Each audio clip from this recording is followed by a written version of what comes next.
Welcome back to the Hard Thing podcast. I'm your host, Justin Lewis. And for those of you who are new, I am here to help you learn the secrets of those who have done some of the hardest things in the world and learn how you and me can actually emulate their successes. And today I have Frankie Russo on the show. And actually, I'll get into his introduction and bio a little bit later in the show. But before we go any further, let's just dive in with the question. Frankie, what's the hardest thing you've ever done?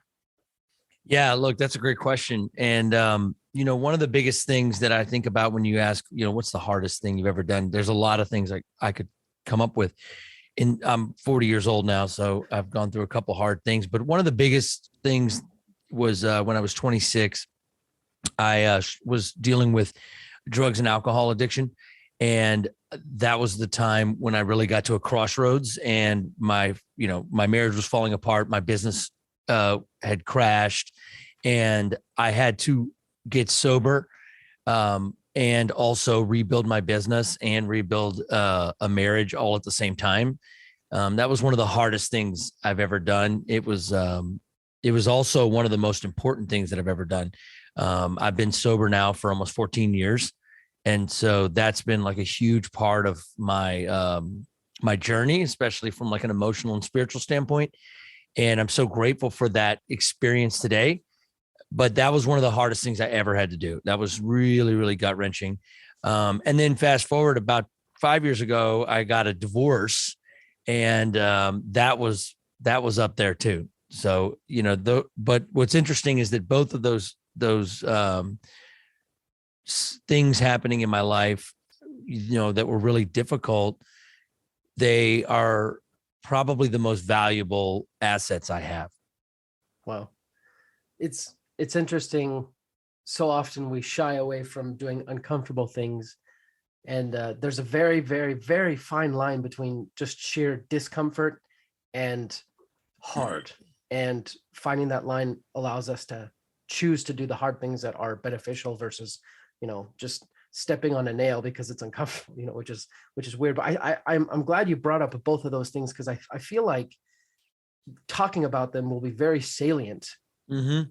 As far as we talk about also the fact that you're the why guy, the art of why, breaking why, and especially with, addiction. Well, at least I'm trying to be the why guy. Well, as far as I'm concerned, you're the why guy. Yeah. I do have some content on why, and I definitely believe in it. So exactly. But the journey's never done. As far as addiction goes, the why is incredibly important. Mm-hmm. So if we can, I'd like to kind of turn back the clock, and I'm not super tactful. So if I ever ask a question that's distasteful or anything, just let me know and we'll pass on. But just tell you to F off. Exactly. At what point did you really start the kind of crawl out of the trench of addiction, if I can phrase it? Yeah. So first of all, it has to start with admitting that you have a problem and admitting that I am powerless over whatever it is. I've done a lot of work in my life around powerlessness. And it's really been the situations like we're talking about of trying to get sober, where I realized just how powerless I was. And the thing about it is that once I admit that, I've got to really be honest with myself. So all hard things come down to if I'm willing to be honest about those hard things. And when it comes to figuring out kind of the whys, I've got to get really honest to answer the question why. And also to, so when we talk about why at the School of Why, we're talking about purpose. So we're talking about what is my deepest purpose or mission in my life, and what's the long game with that. And so, it's hard when you're at the bottom, right? And you're going through these difficult times, and you've got a lot of unanswered questions, and you don't really know where to turn. You always have to start with really being honest and being willing to start over and admit that I've been wrong about a lot of things, whether my thinking's wrong or my actions are wrong. Either way, like, there's some things that have to change, because if nothing changes, nothing changes. And so it starts with me looking in the mirror, me getting honest, and me looking at what's my part in what's going on right now. Obviously, that's very difficult for anyone, because the lies we craft for ourselves are so comfortable. They're so, Yeah. in a sense, delicious, just like junk food. That's why that's why we do it. So to help our listeners understand, what does honesty look like? What did it look like for you exactly? Yeah. So honesty looked like for me admitting to myself, my family, the people that worked for me that I had a problem. It looked like getting honest and going to rehab. It looked like committing myself to 12-step programs and actually continually doing the work. I mean, at the end of the day, the only reason I've been sober this long, it'll be 14 years in April. The only reason that's the case is because I started a journey where I got plugged in to a program and stayed with that. And I still am very, very active in it. So that's one of the things that people are don't like to hear, is that you have to keep doing the work every day. Like, this isn't something that just like you get fixed from, and then all of a sudden that's that. A lot of people would like to think that's the case. Some people listening may think that right now, but they probably have a little more to learn. But I've seen it in my own life, and I've seen it in a lot of other people that I've worked with around the recovery settings, that the work is never done, and you have to always be taking action out of that honesty. So it's not enough to just be honest. I've got to take action. I've got to do some things differently if I expect some different results. That's really powerful. And as you're describing this to me, um, maybe a better way to say this is, let me ask a question. Was there ever a moment, you mentioned having to rebuild your business, was there ever a moment where you had to essentially do this honesty exercise with regards to your business, and Oh also my the same God. kind of idea? Yeah. No, 100%. I had to be very rigorously honest when it came to trying to kickstart my business, start a new business. I went from making, tens of thousands of dollars a month in the real estate and mortgage industry before the mortgage crisis happened. And it was one of those deals where, I didn't have any idea where to go from there. But the problem was that I had built this lifestyle that I could no longer sustain. So like everything just went to shit. And so I had to sell my sports car and, walk to work for a year. So like, that's one example. I mean, it's hot down here in Louisiana, and I used to wear suits every day, and I had to walk, which is embarrassing. It's hot, it's uncomfortable, but I did that because I knew I needed to do right by my company, and I needed to build a team, and I wouldn't be able to afford any of that stuff to rebuild like something better. And I had to really get honest. I mean, about like the fact that I wasn't really that good of a CEO in my first business. I was young and just thought I knew everything. I hadn't built it the right way. That's why it fell apart the first time, and I think a lot of people make that mistake. And I was blessed and lucky enough, I guess, however you want to look at it, to make that mistake early on and to make it fast while I was still young. And so I've had 15 years since that time to really rebuild. Well, I guess 14, to rebuild a different type of future for myself, which is much, much more sustainable and much more fulfilling. Because today, my why, my purpose, and what's come out of all of that is that I've come to realize that money and success in like the traditional kind of American way is not enough, and it's not fulfilling enough for me. And it's only when I give back and do really give myself, not for money, not for prestige or power, to the service of another human, that I'm able to really get that fulfillment that I'm looking for, and some of the ease and comfort that I need to feel emotionally that I was getting from drugs and alcohol. Just curious, in this kind of low moment in your life, why were you turned to this concept of purpose, and why? Because I can imagine there's probably hundreds of thousands of people out there going through similar experiences, but so many of them aren't turned toward this concept of, maybe I need to redefine kind of the big why. Yeah. So, I think for me, it was one of those deals where I felt like I didn't have a choice. So, one thing about my childhood is that I grew up with parents that ran homeless shelters. So I knew, like, kind of ingrained in me that like helping people that were underserved or poor or like really needed help, right? And were struggling. I knew that was like something that was good and was something that I maybe was supposed to be a part of. But as an adult, I had no idea how to be a part of that. And I actually, because of the work they did, they were always poor. So I kind of grew up and became an adult and never didn't want to live like that anymore. So I went all in on trying to just make tons of money and thinking that would like solve the problem, and not even knowing if it would, not even really caring. I didn't want to be poor. And I succeeded in that, but it wasn't enough. And so then I kind of getting sober helped me kind of come full circle of refinding that purpose of helping other people. And it gave me a framework to do that while still building businesses and taking care of my family and doing that. So it was a really profound thing. That's why I say, like, I'm so grateful that that happened, because it led me to something that I couldn't quite put together as an adult. I'd kind of given up on that, like trying to be like in some sort of like, um, you know, helping others, human interest type stuff.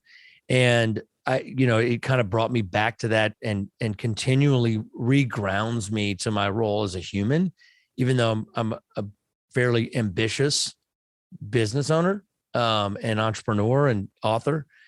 But that's what keeps me really staying on a daily basis, very human and very in touch with people that are still at their bottom. That's kind of the key, is to stay close to people that are still dealing with this.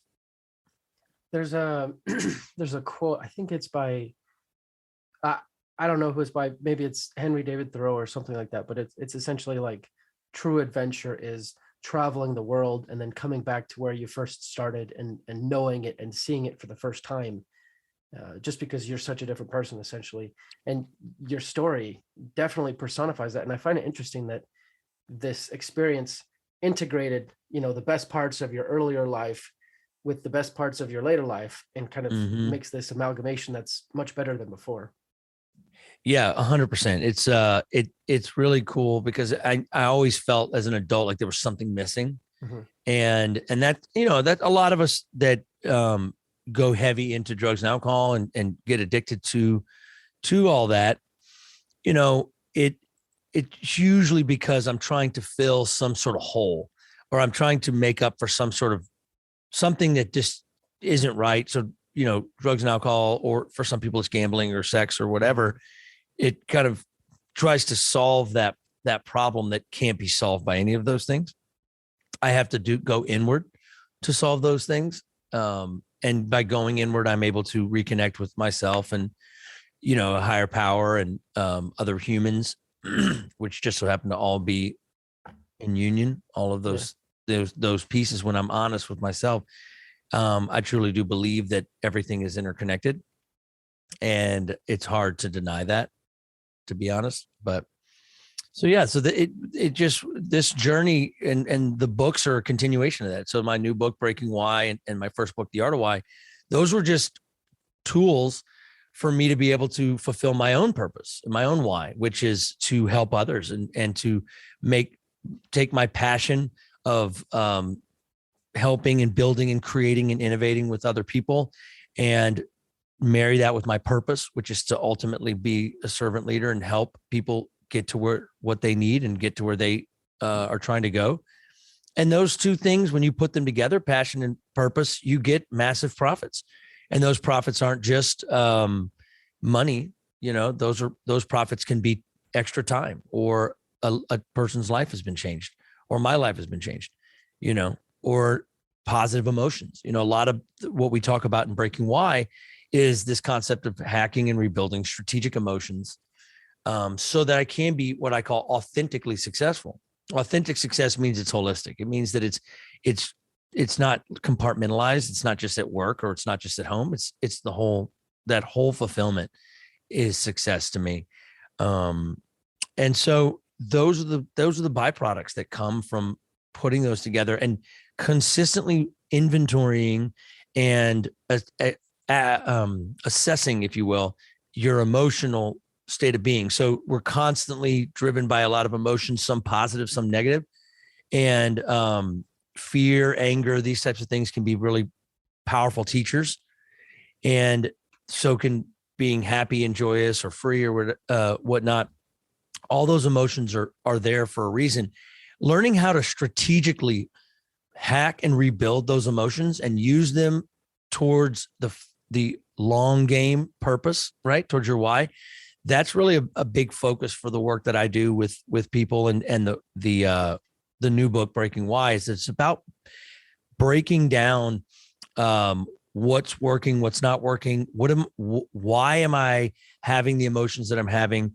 What are some things that I can do differently? What is my part in these emotions? And how do I need to kind of organize and inventory these on a daily basis in order to ultimately use the emotions to help me achieve my highest purpose? Wow. So listener, I'm about to ask Frankie, whether or not this same practice is kind of the same thing that happens with, therapists and things like that. But if you want to hear that, you're going to have to tune into the next episode, which should come out later this week. Thanks for being here, Frankie. We'll start up this conversation in the next episode. But thank you for being here. Hey, man, I'm glad to have come on the show. Thanks a bunch. Talk to you soon. Hey guys, thanks for listening to today's episode. I know the beginning of today's show is a little bit different. I'm trying something new in that I want to just jump right in and start getting you into the conversation as soon as possible. So that means I have to put the introduction to the guest, strangely, at the end of today's episode. So let me give you a quick word about our guest today. Frankie Russo, through his firm, Frankie Russo, through his Russo Capital firm, has developed a portfolio of companies across multiple industries, including technology, advertising, marketing, automotive, music, agriculture, publishing, and finance. The beneficiaries of his investments have offices in the United States and India and serve 128 U.S. markets. Russo and his team have led 2 of his companies to become some of America's fastest growing privately owned organizations for 8 years in a row. The Art of Why, back in 2016, Russo's first book, was on Amazon's bestseller list in the self-help category and has been readapted and expanded into the rules-defying Breaking Why, Frankie's new book. Frankie's highest calling is his family, and he happily lives with his wife and 6 children in Louisiana. We were very lucky to have Frankie on the show today, so I want to invite you guys back on this Wednesday to hear more from Frankie. I'm splitting the episode up into 2 chunks so that way you can digest it a little bit easier, but come back on Wednesday for another amazing show. But let me tell you about today's show sponsors. Today's show is also sponsored by the Breakfast Leadership Podcast. This is a show produced by one of my friends, and he was also on the podcast. His name's Mike Levitt. He was actually one of the earlier guests on the show, and he's been kind enough to support the show, so I want to support him. So go ahead and listen up to the trailer for his podcast, The Breakfast Leadership. Want to grow your business and your life? Feeling stressed and a little burned out? Then take action and listen to The Breakfast Leadership Show, hosted by Michael Levitt. You'll experience interviews and top tips from global leaders, entrepreneurs, and marketing experts. Go to breakfastleadership.com. That's breakfastleadership.com. You'll find online courses, resources, and interviews with valuable business info all in one place. The Breakfast Leadership Show is available on your favorite podcast platform.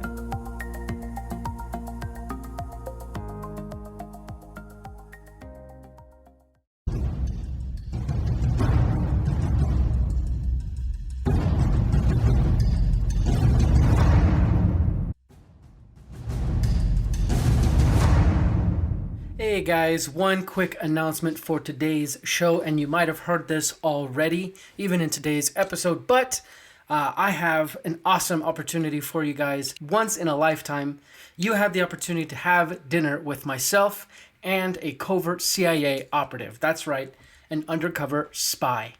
My guest, Andrew Bustamante, has been gracious enough to offer himself up as guest for a dinner with myself and one lucky audience member. So if you want to sign up for that, make sure you hit the link in the show notes below. As well, you can go to Instagram and hit the link in my bio at The Hard Thing Podcast.